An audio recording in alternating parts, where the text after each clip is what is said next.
Hi ಸ್ನೇಹಿತರೆ, welcome to our channel Mithun Raj ಅಡಿಗೆ ಮನೆ. ಇವತ್ತಿನ ವಿಡಿಯೋದಲ್ಲಿ ಸ್ಪೆಷಲ್ ಆಗಿ ನಾನು ತುಂಬಾನೇ ಸಿಂಪಲ್ ಆಗಿರುವಂತಹ ಬೆಂಡೆಕಾಯಿ ಫ್ರೈನ ಯಾವ ರೀತಿ ಮಾಡ್ಬೇಕಂತ ಹೇಳ್ಕೊಡ್ತೀನಿ. ಸಾಮಾನ್ಯವಾಗಿ ಬೆಂಡೆಕಾಯಿನ ಕಟ್ ಮಾಡ್ಬೇಕಾದ್ರೆ ಲೋಳೆ ರಸ ಜಾಸ್ತಿ ಇರುತ್ತೆ, ತುಂಬಾನೇ ಜಿಬ್ ಆಗುತ್ತೆ ಅನ್ನೋ ಟೆನ್ಷನ್ ಇಲ್ಲ. ವಿಡಿಯೋನ ಕೊನೆವರೆಗೂ ನೋಡಿ, ಎಲ್ಲೂ ಸ್ಕಿಪ್ ಮಾಡಬೇಡಿ. ಕೆಲವೊಂದು ಇಂಪಾರ್ಟೆಂಟ್ ಟಿಪ್ಸ್ ನ ಹೇಳಿದೀನಿ. ಬೆಂಡೆಕಾಯಿಂದ ಯಾವುದೇ ಫ್ರೈ ಆಗಿರ್ಲಿ, ಸಾರ್ ಆಗಿರ್ಲಿ, ಪಲ್ಯ ಆಗಿರ್ಲಿ, ಏನೇ ಮಾಡಿದ್ರು ಈ ವಿಡಿಯೋನ ಕಂಪ್ಲೀಟ್ ಆಗಿ ನೋಡಿದ್ರೆ ನಿಮಗೆ ಅರ್ಥ ಆಗುತ್ತೆ. ಬೆಂಡೆಕಾಯಿಂದ ಯಾವುದೇ ರೆಸಿಪಿ ಮಾಡಲಿ ಸೂಪರ್ ಹಿಟ್ ಆಗುತ್ತೆ. ಬಟ್ ಒಂದ್ಸರಿ ನಾನು ಹೇಳ್ಕೊಟ್ಟಂಗೆ ಈ ಬೆಂಡೆಕಾಯಿ ಫ್ರೈನ ಮಾಡಿ ನೋಡಿ, ಫಿದಾಗಿ ಹೋಗ್ತೀರಾ. ಮೊದಲನೇದಾಗಿ ನಾನು ಒಂದು 1/4 kg ಅಷ್ಟು ಬೆಂಡೆಕಾಯಿನ ತಗೊಂಡಿದ್ದೀನಿ. ಬೆಂಡೆಕಾಯಿನ ಕಟ್ ಮಾಡೋಕ್ಕಿಂತ ಮುಂಚೆ ನೀರಲ್ಲಿ ಒಂದಲ್ಲ 2 ಸರಿ ನೀಟಾಗಿ ತೊಳಿಬೇಕು. ತೊಳೆದ ಮೇಲೆ ಈ ಬೆಂಡೆಕಾಯಿನ ಯಾವುದಾದ್ರೂ ಕಾಟನ್ ಬಟ್ಟೆಯಿಂದ ಈ ರೀತಿ ಒರೆಸ್ಕೋಬೇಕು. ಈ ರೀತಿ ಮಾಡೋದ್ರಿಂದ ಲೋಳೆ ರಸ ಕಂಪ್ಲೀಟ್ ಆಗಿ ಕಡಿಮೆ ಆಗುತ್ತೆ.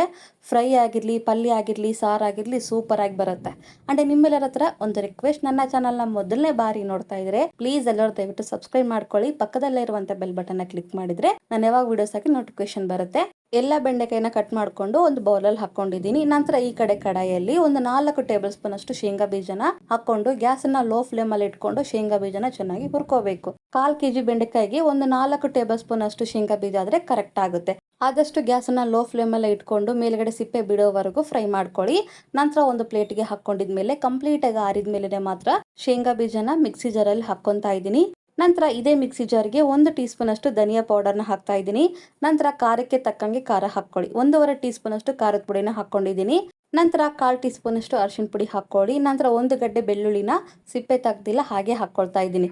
ನಂತರ ರುಚಿಗೆ ತಕ್ಕಷ್ಟು ಉಪ್ಪನ್ನ ಹಾಕೊಂಡಿದ್ಮೇಲೆ ನೀರು ಬೆರೆಸದೆ ಹಾಗೇನೆ ಮಿಕ್ಸಿ ಮಾಡ್ಕೋಬೇಕು. ತೀರಾ ತರಿತರಿಯಾಗೂ ಮಾಡ್ಕೋಬೇಡಿ, ಹಾಗಂತ ತುಂಬಾ ಸಾಫ್ಟ್ ಆಗು ಮಾಡ್ಕೋಬೇಡಿ, ಮೀಡಿಯಂ ಆಗಿರ್ಲಿ.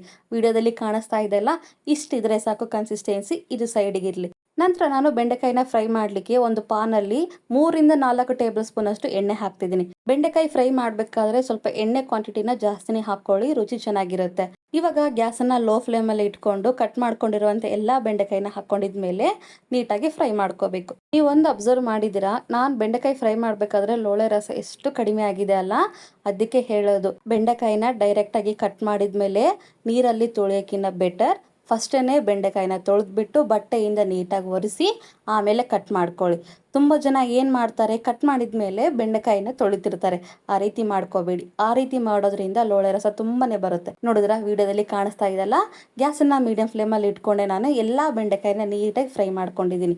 ಫ್ರೈ ಮಾಡ್ಕೊಂಡಿರುವಂಥ ಬೆಂಡೆಕಾಯಿನ ಒಂದು ಪ್ಲೇಟಲ್ಲಿ ಹಾಕೊಂಡು ಸೈಡಲ್ಲಿ ಇಟ್ಕೊತೀನಿ. ಈ ಇಂಪಾರ್ಟೆಂಟ್ ಸ್ಟೆಪ್ಸ್ನ ಅಂಡ್ ಟಿಪ್ಸ್ನ ಮಾತ್ರ ಮರಿಬೇಡಿ. ಎಲ್ಲ ಬೆಂಡೆಕಾಯಿನ ಒಂದು ಪ್ಲೇಟಲ್ಲಿ ಹಾಕೊಂಡಿದ್ಮೇಲೆ ಎಣ್ಣೆ ಇಷ್ಟು ಉಳಿದಿದೆ.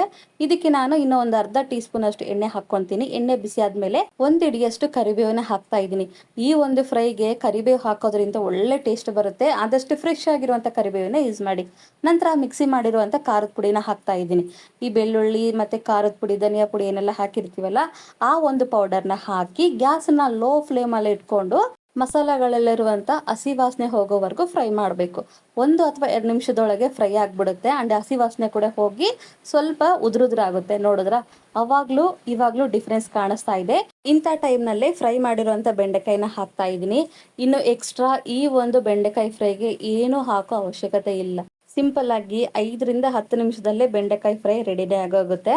ಎಲ್ಲ ಬೆಂಡೆಕಾಯಿನ ಹಾಕ್ಕೊಂಡಿದ್ಮೇಲೆ ನೀಟಾಗಿ ಮಿಕ್ಸ್ ಮಾಡ್ಕೋಬೇಕು. ತುಂಬ ಜಾಸ್ತಿ ಪ್ರೆಷರ್ ಕೊಟ್ಟು ಮಿಕ್ಸ್ ಮಾಡ್ಕೊಳ್ಳೋಕ್ಕೆ ಹೋಗಬೇಡಿ. ಯಾಕೆಂದರೆ ಬೆಂಡೆಕಾಯಿ ಆಲ್ರೆಡಿ ಫ್ರೈ ಆಗಿರೋದ್ರಿಂದ ತುಂಬಾನೇ ಪೀಸ್ ಆಗಿಬಿಡುತ್ತೆ. ಹಾಗಾಗಿ ಸ್ವಲ್ಪ ನಿಧಾನವಾಗಿ ನೀಟಾಗಿ ಮಿಕ್ಸ್ ಮಾಡಿಕೊಂಡು 1-2 ನಿಮಿಷ ಲೋ ಫ್ಲೇಮಲ್ಲೇ ಫ್ರೈ ಮಾಡಿಕೊಂಡ್ರೆ ತುಂಬಾನೇ ಸಿಂಪಲ್ ಆಗಿರುವಂಥ ಬೆಂಡೆಕಾಯಿ ಫ್ರೈ ರೆಡಿನೇ ಆಗೋಗುತ್ತೆ. ಅಂಡ್ ಇಂಪಾರ್ಟೆಂಟ್ ಆಗಿ ಕೆಲವೊಂದು ಟಿಪ್ಸ್ನ ಹೇಳಿದ್ದೀನಲ್ಲ, ಅದನ್ನ ಫಾಲೋ ಮಾಡೋದನ್ನ ಮಾತ್ರ ಮರಿಬೇಡಿ.